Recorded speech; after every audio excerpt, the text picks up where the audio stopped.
Em nome de Sua Excelência, Reverendíssimo Sr. D. Jorge Ortiga, dou por aberta esta nossa sessão, um grato encontro, onde recebemos uma parte do riquíssimo legado doutrinal que o Sr. D. Jorge Ortiga tem para oferecer à nossa Diocese e que tem vindo a oferecer parcelarmente, dia após dia, domingo após domingo, celebração após celebração. Queria saudar, antes de mais, o Sr. António Moiteiro, que está aqui presente, o Sr. Cónigo Valdemar, Vigário-Geral da nossa Arquidiocese. Queria saudar esta riquíssima representação da Câmara Municipal, Presidente da Assembleia Geral, a Sra. Vereadora da Cultura, a Dra. Cristina Palhares, e queria saudar naturalmente os seus provedores das Misericórdias que aqui estão presentes, da Associação Comercial de Braga, queria saudar todos os colegas no sacerdócio e todos nós que quisemos estar aqui e que quisemos com este gesto continuar a cantar aquela canção que nós mal conhecemos, cantamos tão poucas vezes, que é Parabéns a você. De facto, esta nossa celebração enquadra-se dentro dos 70 anos do Sr. Arcebispo, celebrados no dia 5 de março, mas como sabem, os grandes santos têm direito a trilho, a noveza, e portanto as celebrações vão andando. Tivemos a alegria de ter um concerto há uma semana esta parte, e agora, a segunda parte dos festejos, temos então este lançamento do primeiro volume de 3 previstos sobre a voz da cátedra ou da catedral. Além desta palavra de boas-vindas e da gratidão pela vossa presença, e creio que também interpreto os sentimentos do Arcebispo, mas virá o tempo de ele nos dirigir a sua outra palavra, além desta palavra de acolhimento, de boas-vindas e de gratidão, cabe-me também definir um pouquinho o alinhamento deste nosso encontro. E então eu convidei uma artista de Estado, diria o Sr. Cónigo Paulo, que alguns de vocês conhecem, uma artista de Estado, uma artista de excelência, para nos animar esta noite, a Leonor Picas, com um instrumento que eu creio que faz as nossas delícias, que é a harpa. Vou-lhe pedir então, que vá fazer a aparição no palco, para ouvirmos 2 momentos musicais belíssimamente interpretados por este instrumento celestial que é a harpa. Depois desses 2 momentos musicais, vou passar a palavra a quem generosamente acedeu à primeira, ao convite que via telefónica fiz chegar, para que comentasse um pouquinho este volume, este tijolo, que agora chega às nossas mãos, que é a doutora Lisbela Lopes. Não foi por acaso a escolha, não apenas pela qualidade da pessoa humana, pela qualidade intelectual, é como reitora da Universidade de Minho, se calhar isso não acontece por acaso, mas também porque a doutora Felisbela Lopes andou connosco, primeiro com o Sr. D. Jorge, depois comigo, ali pelos congregados, mais ou menos há 500 anos esta parte, não no caso dela que ainda é jovem, mas no nosso, que já somos veteranos, e portanto há aqui uma afinidade, há um elan, há aqui uma corda que tange de uma forma mais sensível, imagino eu. E devo dizer que desde a primeira hora, quando lhe pedi este gentil serviço de apresentar este volume, este livro, de imediato acedeu e, portanto, quero deixar desde já a maior gratidão por esta disponibilidade, por este serviço, por esta generosidade. Depois da apresentação do livro, continuo no alinhamento, voltamos à harpa para rememorarmos as celestiais melodias. E depois darei a palavra ao Sr. Arcebispo, é uma concessão que lhe faço, hoje, para que diga de sua justiça, e depois sairemos daqui também embalados outra vez pelo som das cordas. Espero que seja uma noite agradável, e então, Eleonor, podemos ouvir-te?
Antes de mais, eu gostaria de agradecer ao Cônego José Paulo Abreu este grande privilégio de apresentar aqui esta obra, A Voz da Catedral.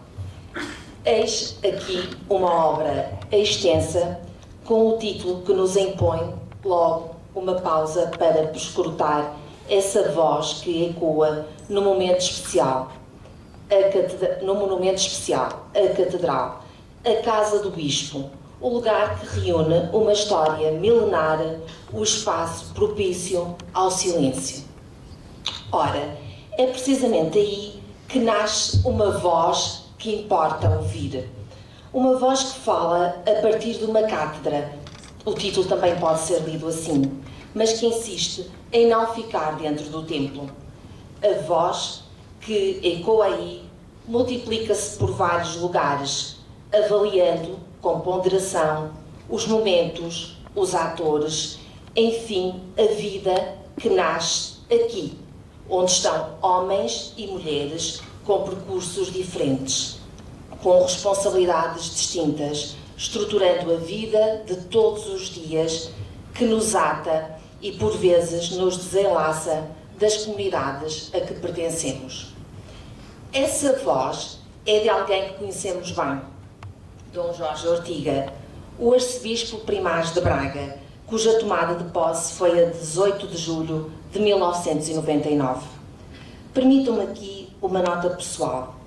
A dado momento, mudei a forma de tratamento daquele que, a certa altura, foi nomeado arcebispo.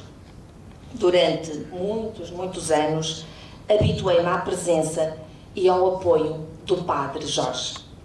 Foi ali, na Igreja dos Congregados, a voz que orientou um numeroso e muito ativo grupo de jovens. Cada um, à sua maneira, estava a iniciar o seu caminho de fé, com muitas dúvidas e com algumas certezas, com muita garra e com pouca disponibilidade para perder tempo em atividades que não ajudassem a encontrar um renovado e intenso sentido para a vida. A voz do Padre Jorge foi sempre uma espécie de cola que nos unia a todos, ao mesmo tempo que estabelecia uma distância suficiente para abrir diante de cada um uma via rumo à liberdade para escolher por onde queríamos caminhar. É exatamente essa voz que, nos últimos anos, tenho reencontrado na Catedral, agora pertencendo a Dom Jorge Ortiga, um dos elementos mais reconhecidos da Igreja Portuguesa. É essa voz que ora vai apontando disfuncionalidades ou injustiças, ora vai sublinhando solidariedades ou sucessos de uma sociedade que atravessa dias sombrios. É essa voz que avalia com sensatez cada momento que vamos escutando na Catedral e que acompanhamos aqui, transcrita em papel, dando-nos a oportunidade de a seguir devagar, encontrando em cada página o intervalo suficiente para seguirmos em frente ou fazermos derivas para outros percursos. Este livro, que hoje se apresenta, é o primeiro de 3 volumes e está dividido em 3 partes. Na viragem para o terceiro milénio, 1999-2003, consolidar o século XXI, 2004-2008, superar a crise, 2009-2013. A primeira parte, composta por 61 textos, abre com um texto intitulado Gratidão ao Seminário, escrito a 16 de outubro de 1999, por altura dos 75 anos do Seminário Menor, o espaço que nos acolhe hoje. O remate não poderia ser mais desafiador. Os 75 anos desta casa, marcando uma viragem de milénio, podem também assegurar o maior compromisso eclesial de quem por aqui passou. Nesta primeira parte, sublinham-se, entre outros tópicos, a celebração do grande jubileu do ano 2000, as conferências quaresmais e abre-se espaço para dar vida à Páscoa. Nestes termos: Nesta responsabilidade de dar vida à Páscoa, quero bater à porta do coração dos diocesanos que vivem momentos difíceis e segredar-lhes o voto, com as minhas orações, de uma Santa Páscoa. Páscoa de aleluia para os doentes, idosos, desempregados, divorciados, drogados, marginais, sem casa ou sem casa digna, pobres de toda a espécie. Que Cristo ressuscitado conceda a luz de um futuro melhor. É assim, Dom Jorge, a voz que torna o centro um lugar nómada, a voz que desvia o centro para as periferias, iluminando-as de tal forma que desinquieta os mais acomodados, destrói preconceitos daqueles que insistem em desviar o olhar das margens, como se delas não brotassem vidas que necessitam de abraços fraternos. No final desta primeira parte, fala-se da Igreja, mas não se ignoram os outros campos sociais, como o desporto. O mundo complicado do desporto seria diferente se fosse considerada a pessoa de Cristo com a sua mensagem, escreve Dom Jorge na página 97. E nas entrelinhas nós vamos pressentindo aqui o homem que aprecia o desporto, particularmente o futebol. Este ano o Porto não tem dado grandes alegrias, apesar de ontem ter havido um milagre. Também tenho que reconhecer. Mas à frente, e quase a terminar esta primeira parte, um texto chama-me a atenção. É urgente mudar. Repare-se na atualidade de um trecho que foi escrito no Natal de 2002, há 12 anos, página 224. Reconhecemos a miséria crescente, a violência, o tráfico de estupefacientes, a corrupção, a crise económica, o desemprego. Mas, essencialmente, necessitamos de humanizar o trabalho e corresponder ao apelo da Labora Exercens. O trabalho tem como característica, antes de mais, unir os homens entre si. E nisto consiste a sua força social, a força de construir uma comunidade. Aqui está a força de quem acredita que a pessoa vale mais que as coisas, que o bem de todos ultrapassa o individualismo interesseiro. Chegaremos, assim, a compreender a mensagem de Gandhi, que expressava a urgência de um comportamento novo e revolucionário. Dizia ele, a prova da boa ordem num país não é dada pelo número de milionários que tem, mas pela ausência de fome entre as massas. A segunda parte intitula-se Consolidar o século XXI e atravessa os anos 2004 a 2008. Aí cruzam-se os caminhos da Igreja com os percursos de diversos campos sociais. É assim que deve ser. A voz que ressoa dentro da catedral deve furar as resistentes paredes de pedra e falar do real. Do real anódino do cidadão comum ou do real das instituições. Por exemplo, de eleições, assim, nestes termos, sem manipular palavras. É este o grande desafio que o futuro nos lança. Importa lutar pelo bem comum e reconhecê-lo como prioritário. Entraremos num ano de grande agitação política, com várias eleições programadas, mas não podemos demitir e assistir passivamente a isso. Urge pensar, individual e coletivamente, Portugal na linha da igualdade de todos os portugueses. Este deve ser o critério de escolha e de participação. Faço votos para que os partidos pensem em Portugal e para que os portugueses o julguem pelo caráter positivo das suas propostas. E se a violência não gera a paz e o desenvolvimento, espero que o verbalismo que nos irá invadir seja pautado pelo respeito de todos num sadio reconhecimento de pensamentos diferentes. Mais do que nunca, o futuro nos desafia. Saibamos estar à altura destes momentos. Precisamos de apostar no bem para vencer o mal e para isso temos de viver responsavelmente os acontecimentos que se aproximam. Que Maria, Mãe de Deus, nos torne artífices de um mundo melhor. A terminar esta parte, a mesma voz haverá de nos falar do contexto do desemprego familiar, para apelar à solidariedade ativa de todos aqueles que a ouvem. Eis a voz que se esforça por chegar ao maior número de pessoas, àqueles que estiveram nesse dia 25 de dezembro de 2008 na sede de Braga e àqueles que em 2014 folheiam este livro e se confrontam com esta voz que diz: sim, tu também podes fazer alguma coisa por uma situação que mina a harmonia de tantas e tantas famílias. É claro que entre as pessoas interpeladas, o clero reúne neste volume uma atenção particular. Àqueles que apacentam as ovelhas é-lhes pedida uma responsabilidade acrescida, particularmente àqueles que são os padres para os novos tempos. A eles é-lhes dedicado um texto a partir da página 335. Não sei se sou ousado ao afirmar que as coisas do reino são relegadas para um plano secundário no meio das nossas ocupações. Acontecem sem alma e alegria. O dom deve ser permanentemente reavivado e deveremos mostrar que é Ele quem nos encanta.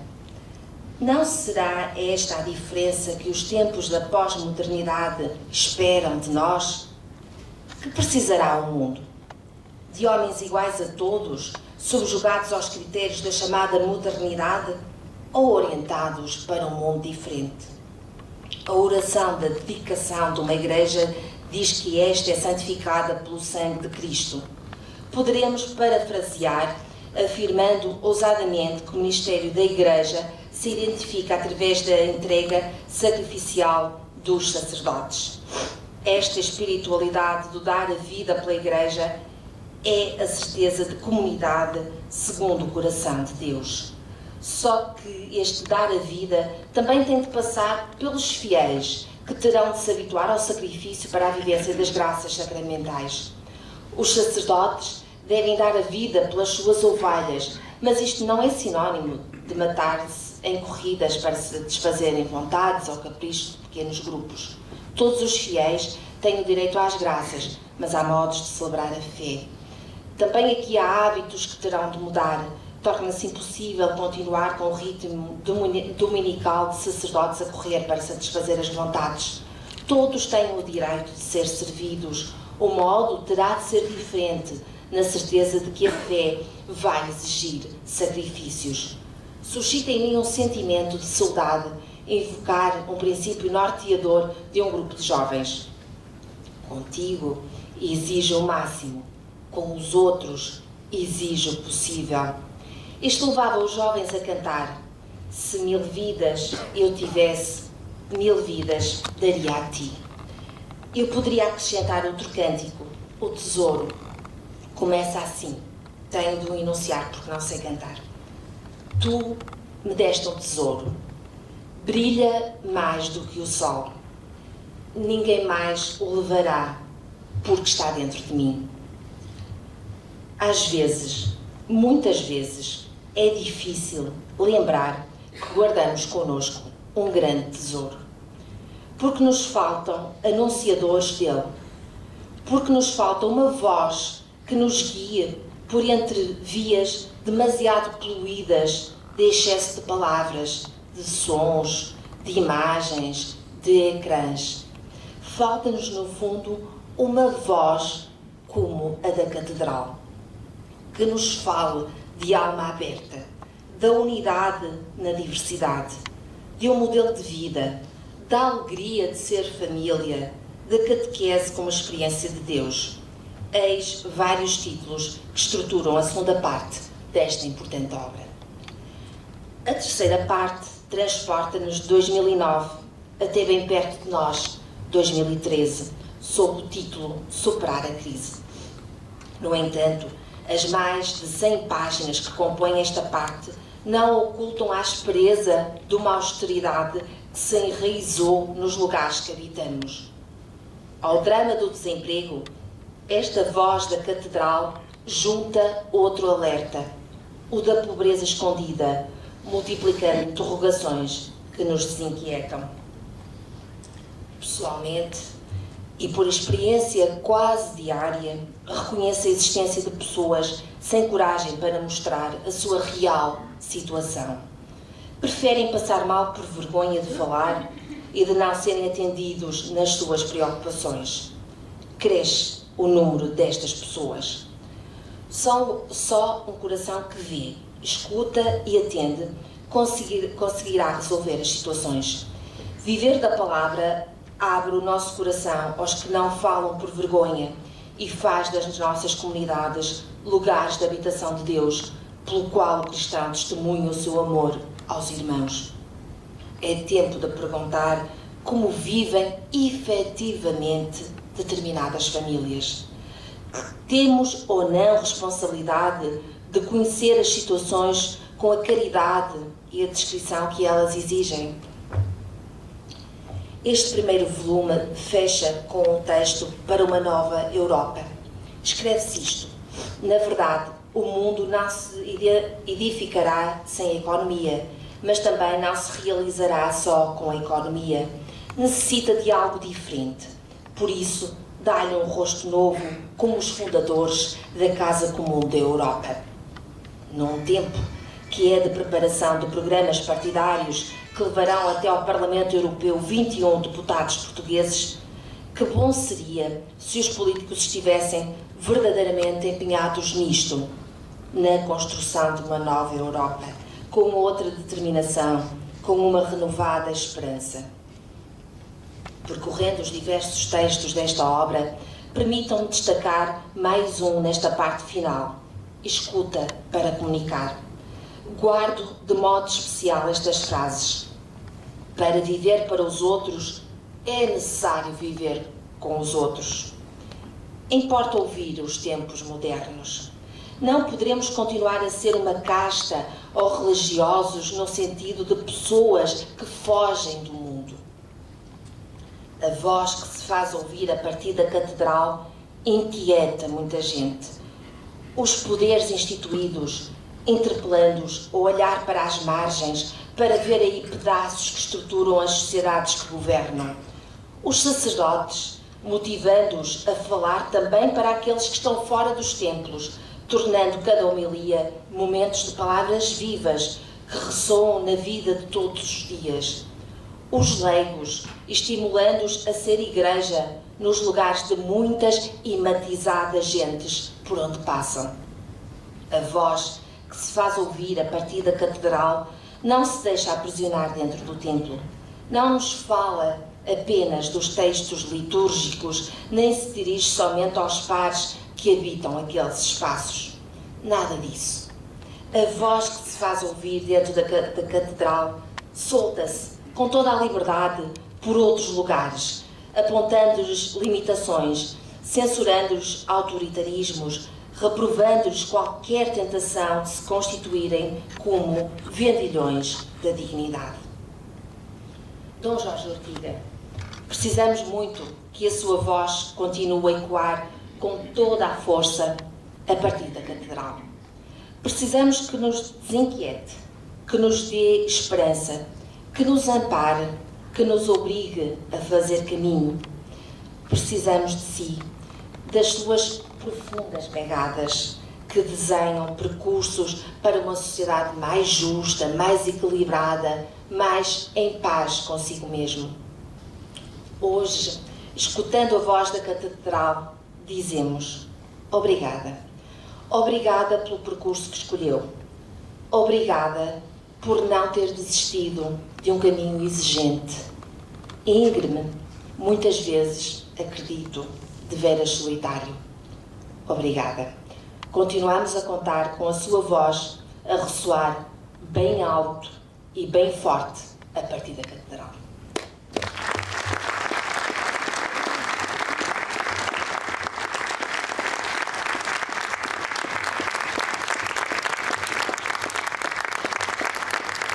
antes de passar à Eleonor e depois ao Sr. Dom Jorge, de saudar uma pessoa que esteve na feitura deste livro, ou melhor, já tinha muitos cursos, é um homem de muito saber, mas tirou há pouco o curso de cabeleireiro. Estou-me a referir ao Sr. Dr. José Lima, porque foi ele que penteou os textos e, portanto, fez muito jeito esse curso de cabeleireiro do Dr. José Lima. Ficou ali em cima, participou de esforço, mas, naturalmente, enfim, não quero roubar a palavra ao Sr. Dom Jorge, mas há aqui um esforço também de trabalho, de organização, sistematização, de arrumo dos textos, que é sempre preciso. Como sabem, quem se dedica à vida pública às vezes não tem muito tempo, e aqui a doutora Paula Oliveira não teve tempo de fazer maquilhagem hoje de manhã, eu quero pô-la com um bocadinho de rouge, e portanto aproveito para a saudar para que ela fique corada, da Câmara Municipal de Guimarães. Já que se falou aqui no Porto, perdoem lá esta ousadia, há sempre umas costelitas. Um terceiro apontamento, muito rápido, antes de voltarmos à música, e que tem a ver com uma mensagem que o Sr. Dr. Ricardo Rio fez chegar, sem mais leio, dizendo o seguinte: o Sr. Presidente da Câmara, isto foi mandado pela doutora Cristina Palhares, há sempre um secretariado que é precioso. O Sr. Presidente da Câmara, Dr. Ricardo Rio, agradece o amável convite para o lançamento da obra Voz da Catedral, de Sua Excelência Reverendíssima Dom Jorge Ferreira da Costa Ortiga. Infelizmente, e por compromissos anteriormente assumidos, o Sr. Presidente não poderá estar presente, manifestando, no entanto, toda a sua disponibilidade para a leitura da obra, que será, com certeza, o reflexo de uma vida pública de interioridade e oração. Agradece, entretanto, e na sua pessoa, a gentileza de o, na sua pessoa, meu mandado para mim, a gentileza de o parabenizar, estando certo de que a Arquidiocese de Braga exaltará toda a sua gratidão pela generosa vida que colocou ao serviço desta comunidade. Estando certo da grandeza deste evento, envio respeitosos cumprimentos. É a palavra do Sr. Presidente da Câmara, Dr. Ricardo Rio. E agora sim, com os agradecimentos, Dra. Felisbela, obrigado.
vou mantendo a esperança quando for grande que ainda consiga tocar assim.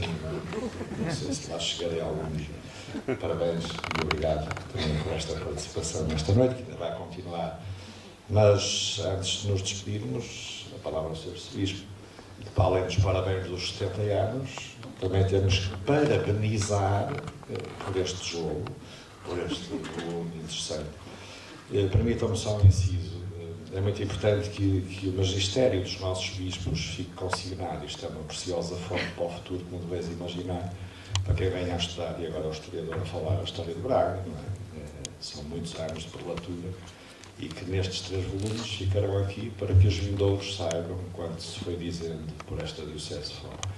E, portanto, enfatizo a importância desta obra, e queria dar os parabéns ao Sr. Arcebispo e a quem colaborou, já há bocado foi o Dr. Zé Lima, por se terem decidido a colocar no material duradouro este ensinamento cotidiano que nos vai aparecendo pela boca do nosso parlado. A palavra é do Sr. Arcebispo.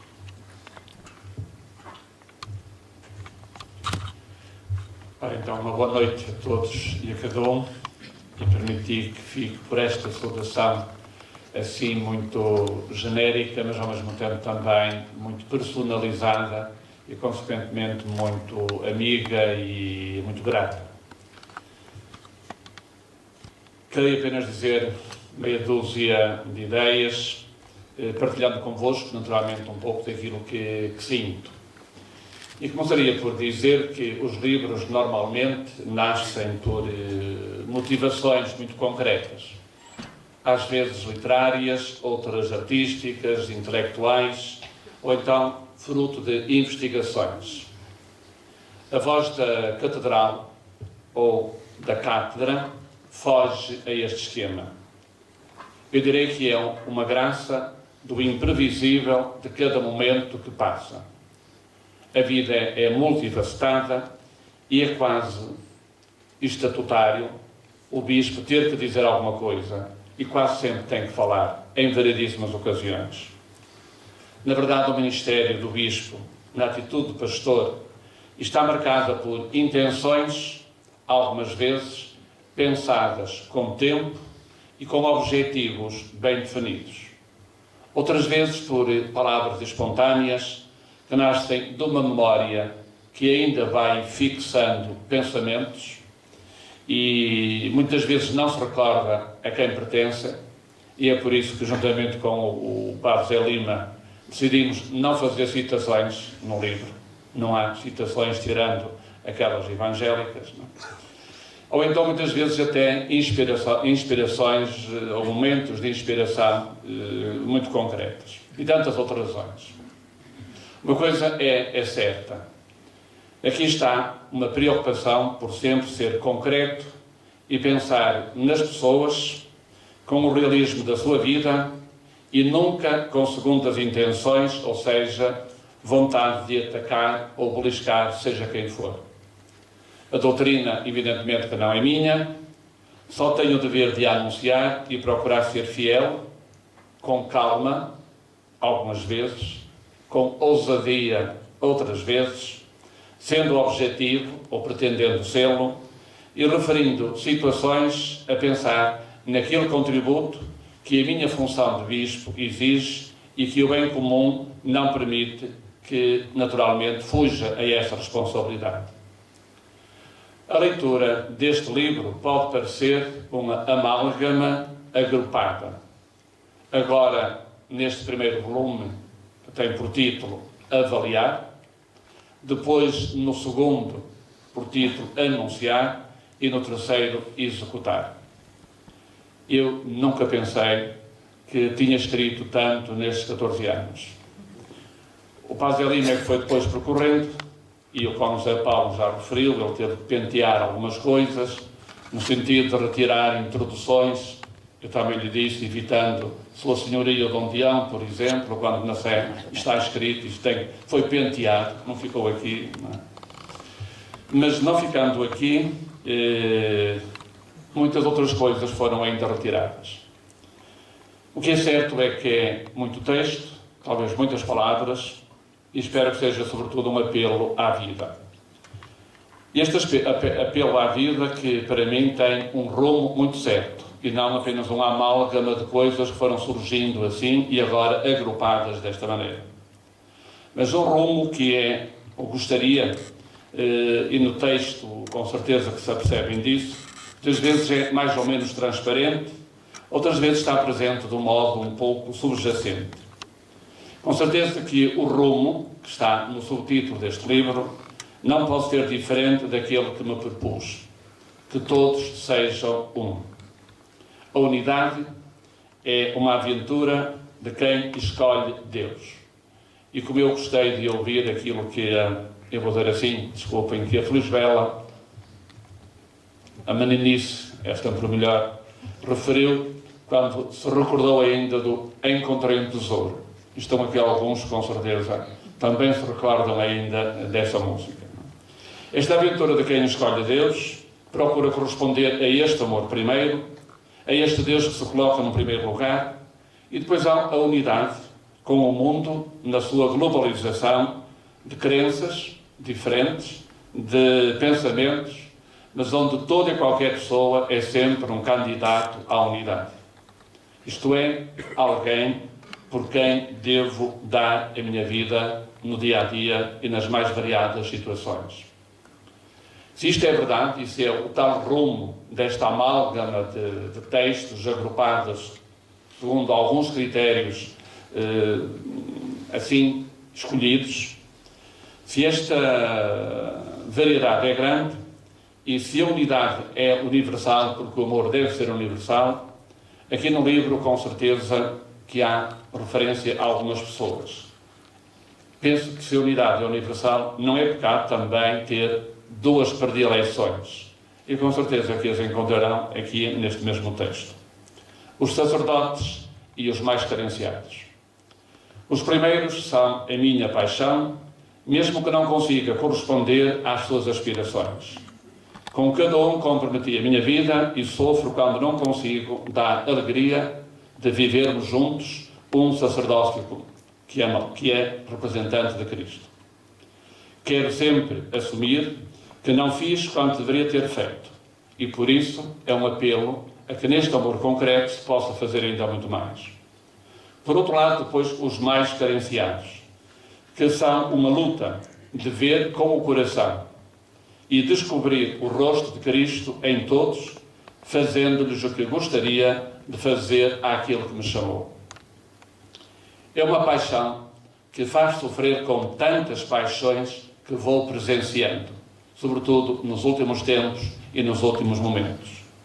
O coração, com certeza, que sofre quando ama, e quando ama cristamente a humanidade, a quem deve dar coragem e esperança. E nem sempre é fácil, muitas vezes é mesmo difícil e quase impossível dar esperança a quem está verdadeiramente desencantado e desanimado.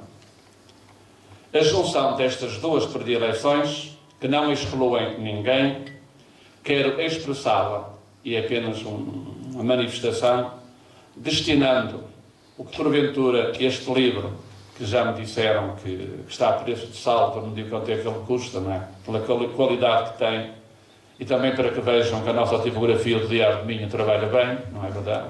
É também uma aposta, digamos assim. Quero destiná-lo ao Instituto Diocesano do Clero, ao nosso IDAC, ou se quiserem, para um modo mais claro, à Casa Sacerdotal. O que estes livros, portanto, poderão porventura proporcionar, com certeza que não reverterá um cêntimo para mim, mas tem esta finalidade e esta intenção. É que, na verdade, os sacerdotes doentes, idosos ou em necessidade, merecem esta certeza que devem ter desde jovens de que nada lhes faltará. Desejaria até que a consciência de que o presbitério, sabemos que é uma família, que esta consciência crescesse cada vez mais entre todos os sacerdotes e que surgissem também leigos capazes de partilhar a sua generosidade para que a vida do sacerdote seja uma vida de alegria, de entusiasmo e de testemunho, para poder viver como padre e só padre neste tempo tão exigente para quem efetivamente representa a Igreja. No início do prefácio, procurei pôr uma frase que cito: a vida das pessoas orienta-se por ideais. Eles são opções e tornam-se projetos, que por sua vez passam pelas escolhas cotidianas. Com estes livros, estes e os dois que seguirão, quando o Zé Lima tiver força e coragem, está tudo já selecionado para continuar a pentear, continuar então a trabalhar, não é?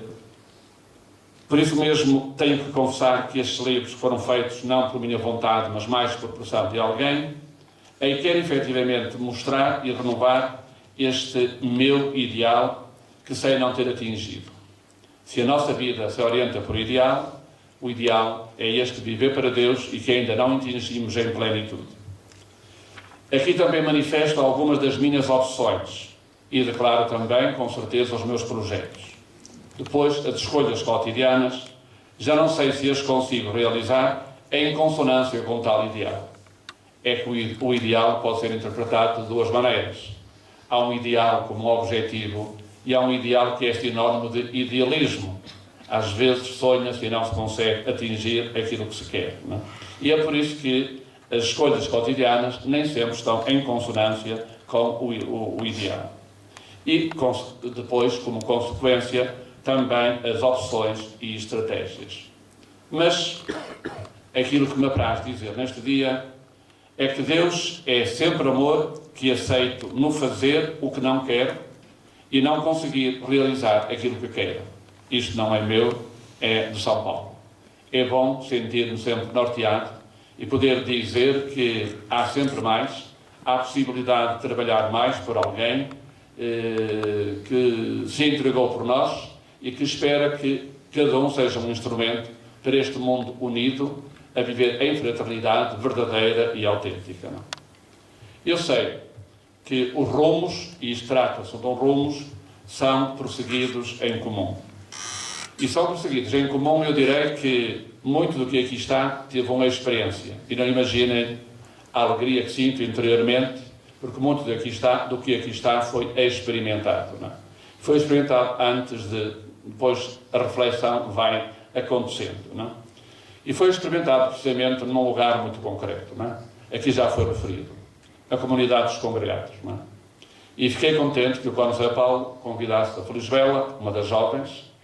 Fiquei contente que ele foi o meu sucessor nos congregados, portanto também procurou retificar aquilo que foi estragado antes, não é? Estragou-se antes, ele procurou naturalmente corrigir, não é?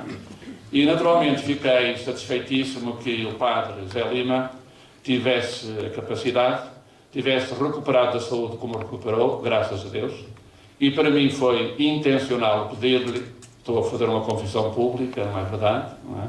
Porque houve um momento em que ele não se zanha que eu diga isto, ele ficou lá no fundo, mas ele devia dar a cara porque trabalhou muito, não é? Fosse no último lugar de todos, não é? Mas está bem, não é? Porque houve um momento em que ninguém, diz o povo, dava nada por ele, não é? Quando muitos dias e meses talvez esteve no hospital e ainda não está totalmente recuperado, mas graças a Deus que tem o mesmo espírito, o mesmo ideal e a mesma força e conseguirá recuperar para bem dele e para bem também da sociedade. Não é? E por isso mesmo é um pouco neste ambiente que se experimentou numa comunidade concreta dos congregados, não é?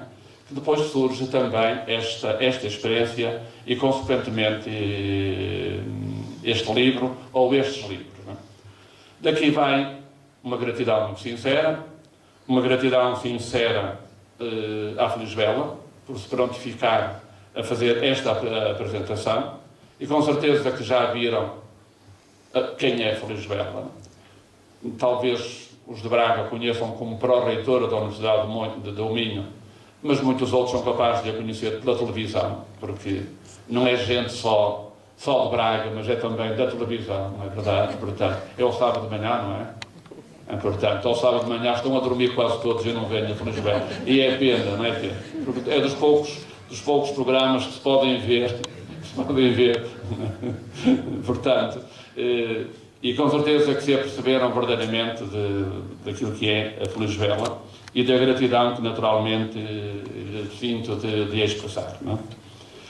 Gratidão a ela por esta disponibilidade e também por esta presença na Universidade do Minho, né? Esta presença que o faz também dentro deste espírito que é o nosso, que é o tal rumo à unidade, na diversidade, tentando concretizar este espírito de serviço e de doação à comunidade. Né? Gratidão, então, de modo muito particular ao Dr. José da Silva Lima, também pelo esforço, pelo trabalho que fez e pelo desejo que, naturalmente, isto corresse como devia correr. Né? Faço uma confidência. Né? Aqui a Feliz Bela tem um livro que foi o primeiro, que é prova, né? Que é assim mais... Porque o Dr. Zé Lima dizia que isto devia ter uma capa, não sei se estão a ver, que merecia uma capa diferente, não é? Portanto, estão a ver até o pormenor onde ele chegou e o cuidado que ele se dedicou, e foi então daí que tivemos que sujeitar os nossos técnicos, já estão habituados a isso, não é? Mas o Luís Carlos, que está lá em cima também, fez 3 ou 4 provas, ou talvez mais, não é? Então aqui se via-se efetivamente a nossa catedral como símbolo de uma igreja que tem uma longa história, mas quer continuar a ter história. Né? Aí se vê com muita nitidez, quer esse ciprestezinho à frente da catedral, mas sobretudo atrás uma grande árvore, que para mim quer simbolizar o sínodo diocesano que nós tivemos, o sínodo, que está ali a Paula, está a abanar a cabeça, porque foi uma grande experiência e que ainda continua a ser uma referência. Né? E também se vê, digamos aí, não sei, um campo semeado de trigo, de centeio, aquilo que quiserem, não é? Mas que é este dever e esta obrigação de semear. Porque algum já está maduro e, porventura, tem algumas sementes. Outro ainda está verde e há terreno ainda onde podemos e devemos semear, não é? Por isso, o que é que hei de dizer mais? Um obrigado muito sincero pela vossa presença. Que na verdade este livro e os 2 que se irão seguir, se Deus quiser, sejam uma oportunidade para que nos sintamos todos, cada um à sua maneira, com o seu jeito, com as suas capacidades e as suas dificuldades, mas que sejamos estes instrumentos de uma sociedade mais unida, mais fraterna e, essencialmente, mais unida no amor, na justiça e na caridade. Obrigado a todos pela vossa presença e que continuemos então esta aventura, porque na verdade é uma aventura que, quando interpretada a sério, dá aquela alegria que muita gente procura e aquela felicidade a que todos nós, e vós sobretudo que vieste aqui esta noite, tendes direito. Obrigado a todos e que, se lerdes o livro, se tiverdes tempo, porque ele são vários capítulos, são muitas coisas, dá para ler aos bocadinhos, tereis alguma coisa para a vida e não para saber mais, porque eu não sou nenhum intelectual. Eu gosto daquilo que é concreto, daquilo que está na vida, e isso é o que é o essencial. Obrigado pela vossa presença e que o Senhor Deus vos comule com as suas bênçãos neste momento tão complicado e tão complexo da vida, mas que atrás dizia que era difícil, mas que vale a pena ter esperança e acreditar que o amanhã será melhor. Obrigado.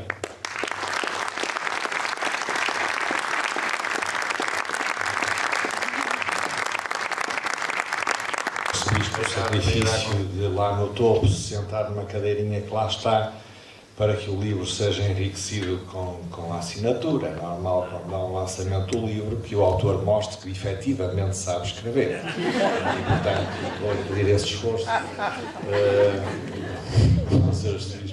de assinar o livro a quem quer. Muito boa noite a todos e então, em nome de Sua Excelência Grandíssima, dou por encerrada esta